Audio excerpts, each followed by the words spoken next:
I remember the days when the Gen 1 Pokémon Snorlax was the heaviest Pokémon by far. And that lasted a while as far as non-legendary Pokémon go, not being bested until Generation 6 with Avalugg. And yet, when you look at just how much Snorlax actually weighs in the Pokédex, it's only just over 1,000 pounds, which sounds heavy until you realize, wait a minute, your average hippopotamus weighs more than thrice that. Even Primal Groudon, this huge, hulking, super ancient dinosaur that helped create and form the very land itself, is about 2/3 the weight of a hippo.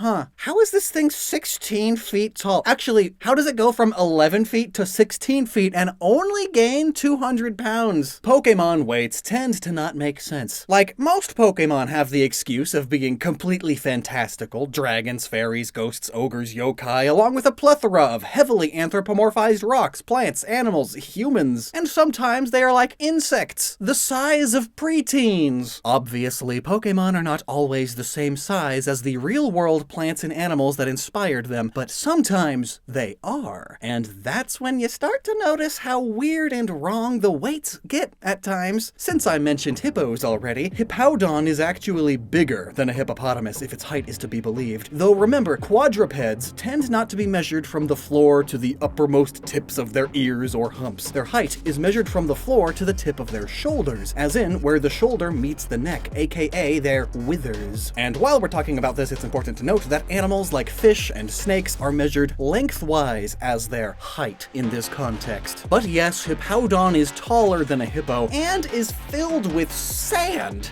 Yet, you would need 15 Hippowdon to equal the weight of a single male hippopotamus. Hippowdon? More like hollow Don. Copper Raja is an Indian elephant with copper plating on top. It's 3 meters tall and weighs 650 kilograms. Real Indian elephants are about the same height, but are 5,000 kilograms, 7.6 times heavier. And they don't even have metal plating. How hollow are you, Copper Raja?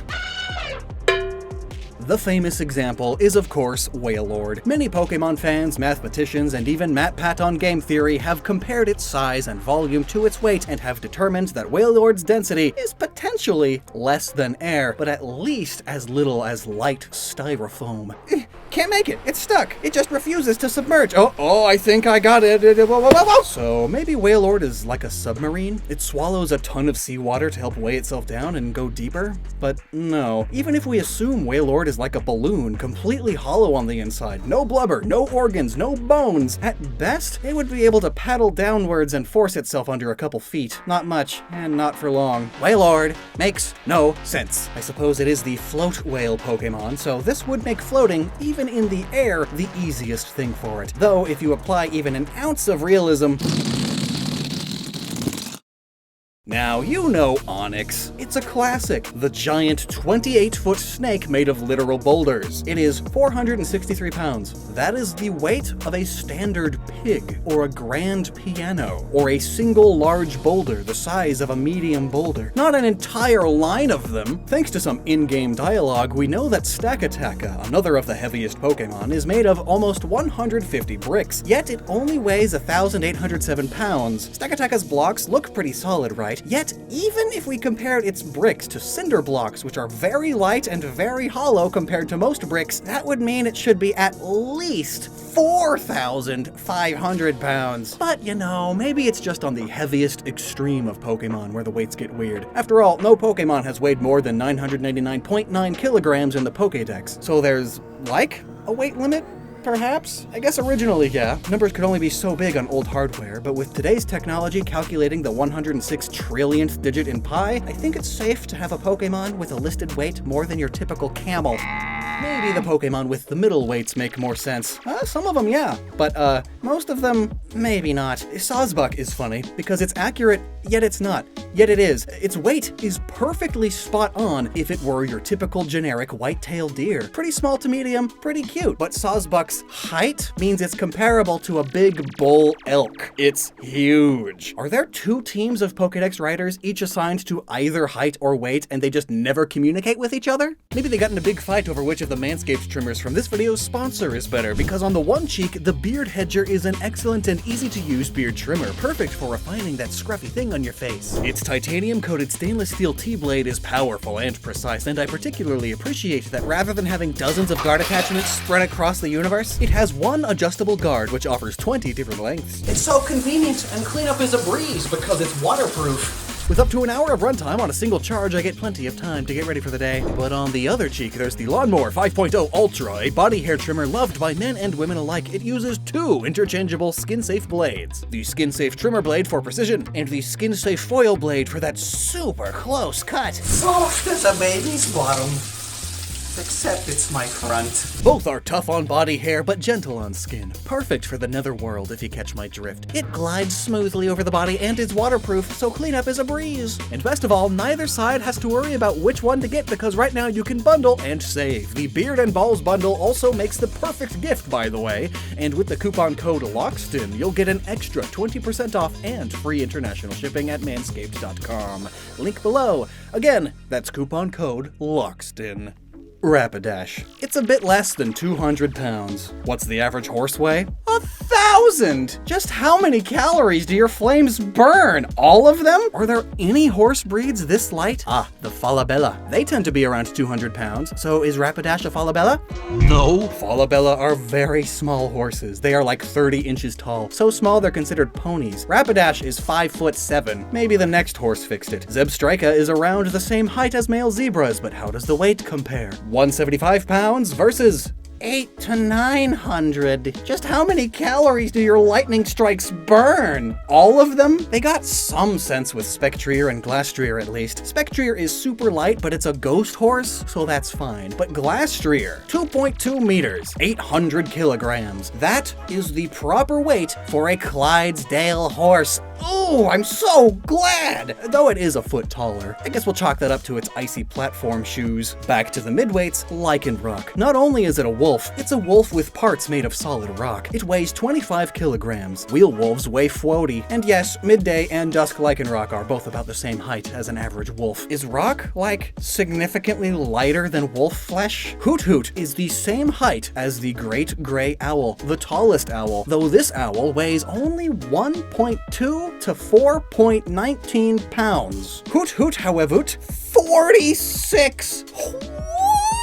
I get that it's rounder and fatter, so it would weigh more, but to that extreme? Swans are the heaviest birds in North America. Mute and trumpeter swans are the same height as Swana at around 4 feet, but they weigh half as much. That's how they are able to fly. Birds have hollow bones. It makes them light so they can fly. Swana should not be able to fly. Furfrou should be easy though. It's just a poodle. Most poodles are around 55 pounds. Furfrou is 62, so it's just a bit fat. Totally fine. But how tall are standard poodles? 2 feet. So Game Freak got the weight perfectly good enough, but then doubled the dog's height. It's 3'11". Mabostiff's weight is actually perfect though. 134 pounds is perfectly average for a male Spanish Mastiff, which tends to be around 30 inches tall. The Pokemon, 43. So, not as bad. Though typically, Game Freak, when things grow bigger, they get heavier too. Maybe it's filled with the souls of the innocent it's mauled to death. They weigh heavy in their mind. Pangoro, the panda with extra muscle mass and attitude. It weighs 300 pounds. Pandas, 280. Oh, and it's only a tiny bit taller too. Huh.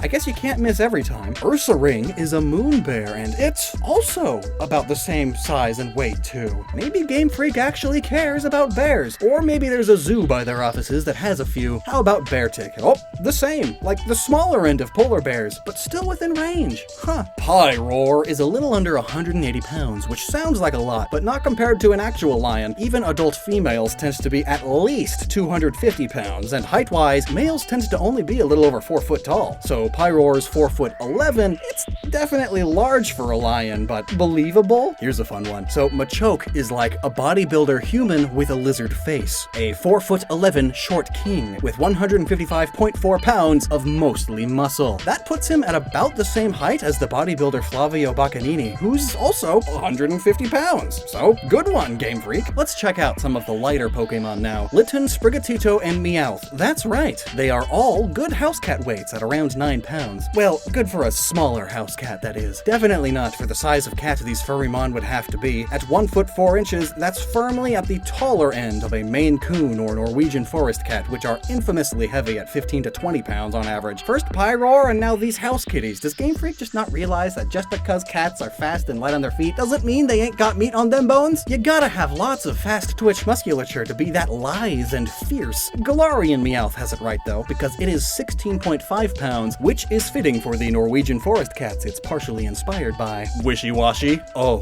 it is perfect though. Its size is perfectly average for a sardine, and its weight is the upper limit of them, but its head and upper body are cartoonishly larger because it's cartoony. So that difference makes perfect sense. Though, fun fact, according to the UK's Sea Fish Industry Authority, any sardines longer than 6 inches are called pilchards. Instead, Stunfisk is only slightly longer than most large flounder. But the weight, oh gosh, most flounders grow to a maximum of 3 pounds. Stunfisk is 24! Granted, there have been freak flounders with mutations that made them not stop growing, but the world record is 22 pounds, and it was also 33% longer than Stunfisk. Komala is half the height as a koala, and yet it weighs more than a koala. Is your wood made of iridium? Fennekin brings up some points again. It is 9.4 kilograms. Fennec foxes, 2 to 3 maximum. And Fennekin is as tall as a big male fennec fox. So like, Fennekin, what are you filled with? You do look like you would drink lead paint, so do you? But now, remember how quadruped animals are typically measured. Floor to the top of the hips or shoulders, not the tippy top of the ear fluff. So Fennekin's body may be the same size as a regular fennec fox, but its head is world-endingly large. So yeah, maybe its head alone weighs like 6-7 pounds. Domestic pigeons are between 7 and 11 inches tall and weigh on average a measly 3/4 of a pound, and even squab, the domestic pigeons bred specifically to kill and eat, only weigh 1¼ pounds max. And yet, they somehow manage to eat enough to poop on my car daily. Now, Pidove is an inch taller than the largest domestic pigeons, but it weighs 4.6 pounds. How do you fly? That's not an answer! Squavit is the very upper limit size of your typical European squirrel, and yet it weighs 5.5 pounds, which is more than double the weight of the extra large Indian giant squirrel. How much junk is in your trunk, which is your face? Oh, this one's fun. Consider Tandemouse. Obviously they are 2 mice, but they are much bigger than real mice, so we can't exactly compare them that way. But they weigh 4 pounds, so 2 pounds per mouse. And when they evolve, they stay exactly the same height because they didn't actually change, they just had kids. And the math works out. If they have 1 kid, they weigh 5.1 pounds, so the kid is 1.1 pounds. A cute little soupling, which is what you call baby mice and other rodents. And if Mousehold is a family of 4, they weigh 6.2, so another 1.1 pound kid. But now, consider the mother. These adult mice weigh 2 pounds. Mom had 2.2 pounds of souplings in there. She was like 60% soup, and not even the good kind, like chicken tortilla. Nah, it was mouse soup. Applin, little 1.1 pound worm in an apple. That dragon must be pretty dense though, as that's the weight of 3 apples on average. Wait, how tall are you? 0.2 meters? That's like 8 apples stacked on top of each other. The math doesn't line up. A typical porcelain teapot weighs 445 grams. Poltergeist, a ghost living inside a teapot, weighs 400 grams. So I guess the ghost part weighs -45. Or it's just a slightly smaller teapot. I'd say that's a good one, Game Freak. I guess you really can just weigh small objects though, huh? Ooh, but how's Honedge? It's a short sword, but also a ghost, so there's an excuse for it to be lighter, and yet it's a bit heavy for a sword of its size.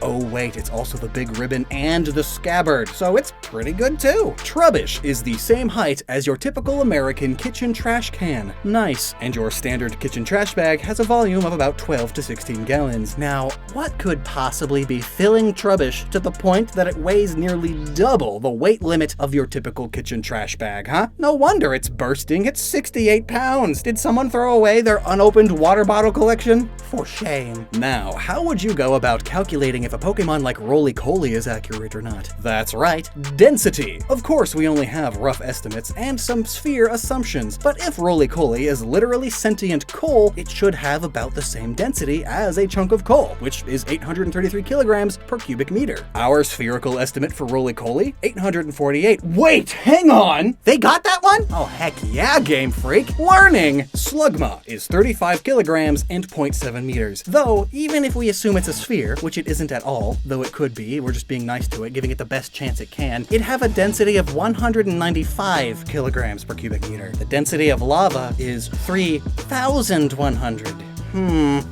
Electrode, you gotta help me. You are literally a 66.6 kilogram sphere with a diameter of 1.2 meters. What is your density then?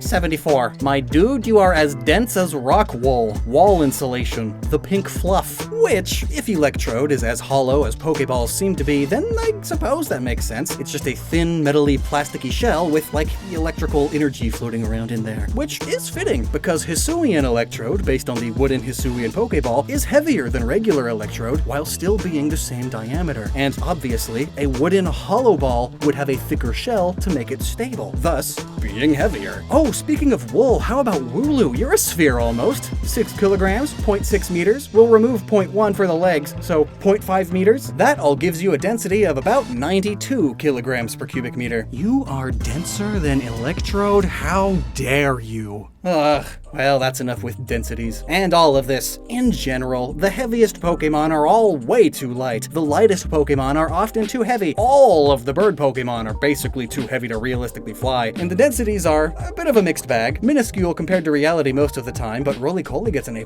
there. And the Middlemon are definitely a mixed bag. Accurate? Inaccurate? 50-50. What are some more examples of extreme wrongitude here? Let me know below. And you want to know what else is super wrong? Chespin. Yeah, find out why in this video here, and never stop using your noggin.